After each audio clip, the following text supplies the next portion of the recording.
paper about. Okay, does it actually work? Because really, these interventions are all so wonderful and we have great ideas, but bottom line, is it going to help somebody? And if you're working in an agency, the question is, will they get less depressed in a measurable way? So can I show you the data?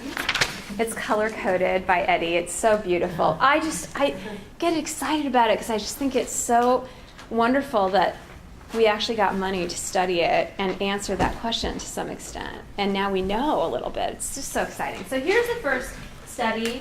If you take out your little gray handout, it's gray like the sky is usually in Seattle, not today. Here's the first study, and this is the study where people went out into homes of seniors who met criteria for minor depression. And the question was, all right, so people have got all these problems, and they get medication, and that really helps, but it usually doesn't, it's not a cure. And the system can't fund ongoing years of psychotherapy. It's just not going to happen. And case managers can only see so many people. So would there be a way to do something that was brief enough that it could reach a broad number of people? And would it work past the time that the counselor was there? So this is the question. Good question, right? So NIMH also thought so. So they gave like $5 million to try to answer this question. So here's what happened. So this was in Seattle. I want you to just look at the participants because I think it's really quite comforting who the people were in this study. So these were folks with minor depression, and just look at the mean of chronic medical conditions. So they had, around 5 plus or minus 2 chronic medical conditions. So these are not like just the ivory tower, their minor depression and that's it. I mean, they were sick. And about half belonged to a racial or ethnic minority. A lot lived alone, so they were isolated. And they were, many were pretty poor. Under 10,000 annual income. So, these are our people. This is not like an easy little sample. And I think that's very hopeful. So I like to illustrate that. And so they got, what did they get? So they got problem-solving treatment, social and physical activation, pleasant events scheduling, and the counselor might recommend to the med provider, hey, I think they might need it up in the dose, or I think you got to do something here. That is it. That's it. That's all they got.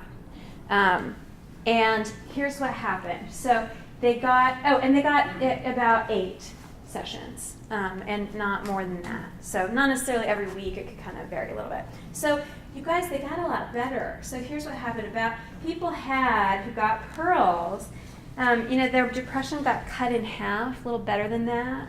And quite a few got to remission from depression. So that's good because remission is different than like a cut in percentage of your scores. So that's pretty cool. And people really said, I feel like I feel better and I am better. I'm doing more. And these little graphs are just looking at the group that got pearls and the group that just got the system as it existed, which wasn't nothing. I mean, it was a system. So anyway, that's very exciting, and it's what generated a lot of hopefulness about pearls. So that's that. The back, I won't go into in as great of detail, but you can just kind of look at the graph. And this is the epilepsy study.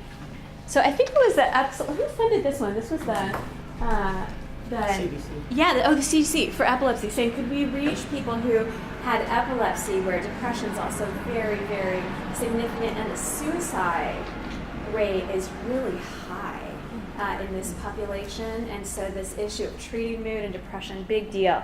So Pearls did pretty well with this group too, and they had a lot of meds, very ill. So this is where kind of all this enthusiasm we have, like this really works, guys, and it can, it comes from the data.